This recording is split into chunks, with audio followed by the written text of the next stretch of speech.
Aka, Kakahingal din pala kahit mababa lang. Narating ko na yung tuktok. At ito yung isa sa ating pupuntahan, ano? At bago po ang lahat ay pinuntahan muna natin ang dating konsyal ng barangay nito na si ex-kagawad Romeo de la Luna, na siya naman pong sasama at maggagabay sa atin patungo sa ating pupuntahan. At shoutout na rin po sa mga naglalakad na ito. Shoutout. At shoutout na rin dito kay kuya na nahuli ng ating camera. Ops, kita kuya ka. Shoutout sa iyo. At shoutout din sa mga kabataan itong makukulit. Ayan, in-slow mo natin. Shoutout. Ito na mga kaibigan. Tayo ay papasok na upang umpisahan ng ating paglalakbay. Hindi ko matanda yung ano yung sinasabi ni... Ano yung pupunta natin doon? Ay, dito talaga ko tayo. Mga kaibigan, dito tayo ngayon sa Barangay Lumambayan. Sa bayan pa rin ng Baluan. Pupuntahan natin yung Station of the Cross. Nag-uumpisa na tayo dito sa... Naiya naman, no? Unang kayo, Mayo. So, yung mga kaibigan, dito na tayo mismo sa paanan ng Station of the Cross. Siyempre, kasama natin si dating Consyal Mio. Ito, sa likod natin. Siya muna yung mag-guide sa atin. So tara mga kaibigan, samahan nyo kami. Yun, shoutout mga pala dito sa mga taga Lumambayan. Galing. Yun! Ito. Mataas pala siya. Ilang step. Ayan, kitang-kita yung view dito mga kaibigan sa gawin na yan. Yan yung karagatan. So dito magpapatuloy pa rin tayo sa pag-akyat. Wala pa tayo sa taas, nasa gitna pa lamang tayo. Tara.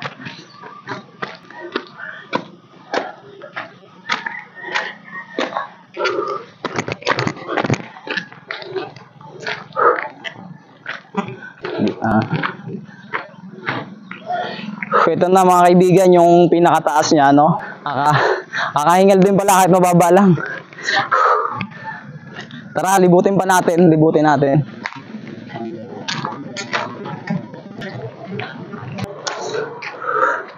So, yung mga kaibigan, may pupuntahan tayo dito, yung isa sa dinarayo mismo dito, no? So, bababa lang tayo ng konti at ipapakita ko sa inyo.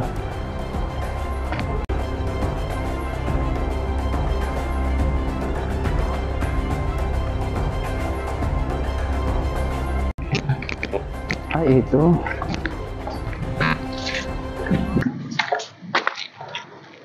Yan, ganda pala dito. Yung dagat na, ayun oh. Ayun mga kaibigan, kitang-kita yung dagat sa bandang likodan nito.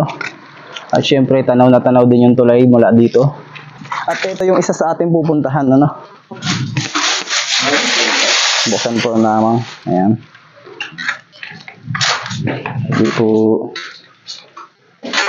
Ito.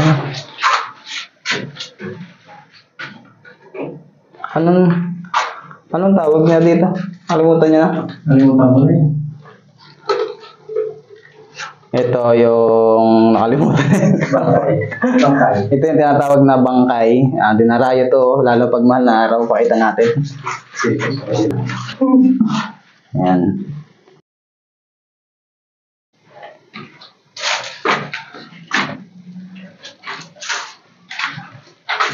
So dinarayo siya pag mga mahal na araw, ano?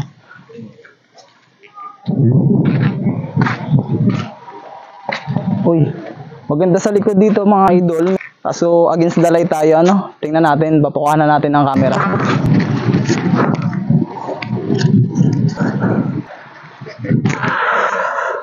So yung mga kaibigan, nakakita tayo dito sa ibabaw ng isang malaking bato.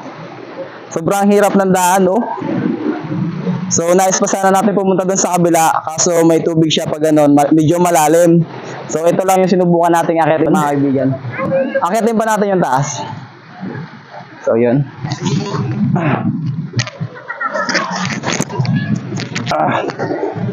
Dito.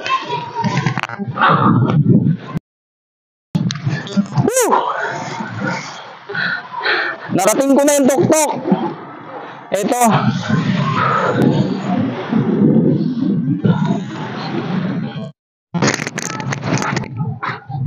At so yung mga kaibigan, ito yung tinatawag nilang pagkabuhay. At matapos nating bumaba sa may bundok na yan, pupunta tayo dun sa may bangkay. Yan po yung pinakalibingan niya po, ano. Tapos ayan na. dito na po tayo sa pagkabuhay. Dito po ay may malaking bato. Tapos sa likuran po nito ay yung pinuntahan nating, ayun, yung dagat na po ang likod nito. Napakaganda dito tuwing hapon. So, yun, tayo ay lalarga ng mga kaibigan. Tabing dagat siya, ano.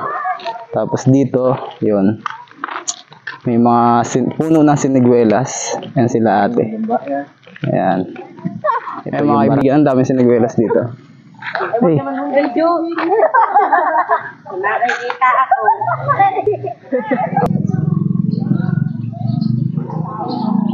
So yun guys, maraming salamat sa pagsama dito sa Station of the Cross dito sa Barangay Lumambayan sa bayan pa rin ng Paluan. At syempre kasama natin si dating Consyal Mio. Maraming salamat po boss sa inyong pagsama. Ayun po yung ating camera. Sana po hanggang sa mga susunod nating mga video, subaybayan niyo po ako muli na po. Ako po si Raya TV. Maraming salamat po sa inyong panonood.